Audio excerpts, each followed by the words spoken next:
देखिए, अभी भारतीय जनता पार्टी नरेंद्र मोदी के साथ बहुत आगे निकल गई है। मतलब संघ, भारतीय जनता पार्टी नहीं, संघ हाँ। नरेंद्र मोदी के साथ काफी आगे निकल गई है। निकल गई है का मतलब ये हुआ कि वो there is no turning point. अब उनको, हाँ। मोदी के साथ वो इतना आगे निकल चुके हैं, उनका स्टेक इतना बड़ा हो गया है कि अब वो अपने भाव को कि हम इंक्लूसिव पॉलिटिक्स करेंगे, हम अपना लिबरल फेस जनता के बीच ले जाएंगे, वो अभी 2024 के चुनाव में तो मुमकिन नहीं है, बिल्कुल नहीं है। मुझे लगता है कि ये जो सेमीफाइनल होने वाला है अक्टूबर, नवंबर, दिसंबर में जो चुनाव होने वाले हैं, ये अगर 3 स्टेट हार भी जाती है भारतीय जनता पार्टी, तब भी मोदी के बिना बीजेपी के पास अभी तत्काल कोई पर्याय नहीं है। हाँ, पोस्ट पोल में हो सकता है कि अगर बीजेपी नीचे आती है तो, और मोदी का करिश्मा 2024 में नहीं चलता है तो हो सकता है कि संघ अपने नेक्स्ट लीडर पे अपना तैयारी शुरू कर रही होगी। और ये तैयारी शुरू होगी, ये भी मैं आपको बताऊं, अंदर अंदर संघ में ये तैयारी चलते रहती है कि हमारा नेक्स्ट लाइन ऑफ कमांड कौन होगा, किसको हम तैयार करेंगे, उस परिस्थिति में क्या होगा। कर्नाटक की हार के बाद संघ में भी मंथन शुरू हो गया होगा कि भाई अगर ये करिश्मा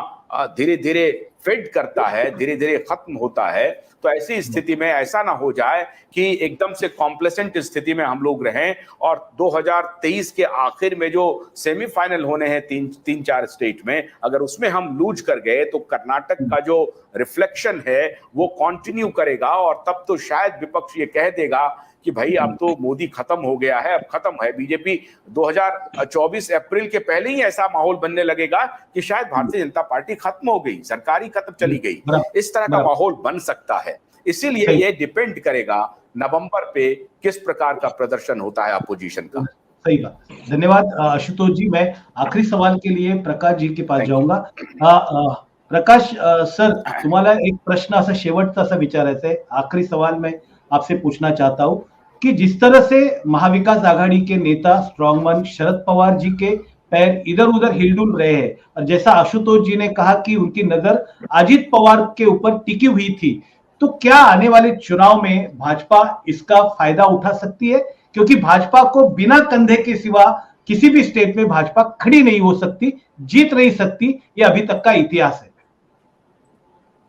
ये बात तो सही है आप बोल रहे हैं, लेकिन देखिए ऐसा है कि दूसरा खंदा अगर इनको मिलना है, अगर भाजपा या इनका गुट अगर ये छोड़ दे, नरेंद्र मोदी का साथ छोड़ दे, क्योंकि ऐसा है अभी फिलहाल के अंदर जो कुछ भी हुआ है उसके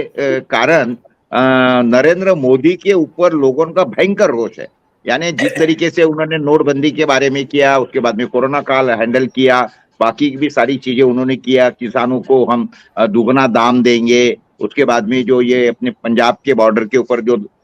किसान बैठे रहे 13 महीने, मरे 700-800 लोग वहां से, तो उसके बाद में ये अपना दिल्ली के जंतर मंतर का अपने पहलवानों का विषय, ये सारा लेके लोगों का नरेंद्र मोदी के बारे में एक भयंकर भयंकर निगेटिव माइंडसेट चलेगा कि ये आदमी जो है अभी, इसको जैसे ये लोगों ने नैरेटिव चलाया था राहुल गांधी के बारे में कि ये पप्पू है, तो अभी नरेंद्र मोदी के बारे में फेकू करके एक नैरेटिव पक्का हो गया कि हमारे देश का, अगर आपने गूगल में भी डाला तो फेकू तो आपको नरेंद्र मोदी नाम आ जाएगा, और या बाकी के भी अगर किसको पूछो तो एक ही बात, लोग तो ऐसे बोलते हैं अभी क्या नरेंद्र मोदी हो गया क्या, अभी क्या मोदी हो गया क्या, यानी कोई फेंक रहा होगा तो ये ऐसा नैरेटिव हो गया है। तो ऐसे इसके अंदर अगर भाजपा में अगर अक्ल है तो वो उनके पास में एक बहुत अच्छा तुरुक का इक्का है, उस तुरुक के इक्के का नाम है नितिन गडकरी।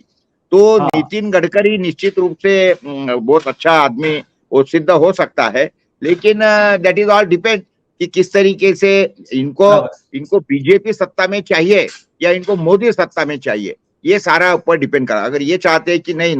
बीजेपी की सत्ता रहे तो ये मोदी को रिप्लेस करके गडकरी को लाएंगे, क्योंकि आज के घड़ी में देश के अंदर कोई काम करने वाला नेता लोगों को अगर दिखता है तो जब रास्ते पे लोग निकलते हैं तो दिखते हैं कि रास्ते बड़े अच्छे हो गए हैं, तो लोगों को एकदम आ जाता है कि नहीं ये नितिन गडकरी ने काम किया, लेकिन उन्होंने उसको साइड लाइन कर दिया है। अभी दैट इज ऑल डिपेंड कि अभी आने वाले दिनों के अंदर इनकी नीति क्या होती है। ये पार्टी की नीति तो है ही नहीं है, बीजेपी की नीति तो कोई है ही नहीं है, ये सारी की सारी जो है मोदी और अमित शाह की नीति है, और ये सरकार भी जो चल रही है मोदी की सरकार है, बीजेपी की सरकार तो है ही नहीं है, अटल बिहारी वाजपेयी वाली बीजेपी तो रही नहीं है। तो इसलिए सारी बातें अभी आने वाले भविष्य पे डिपेंड है।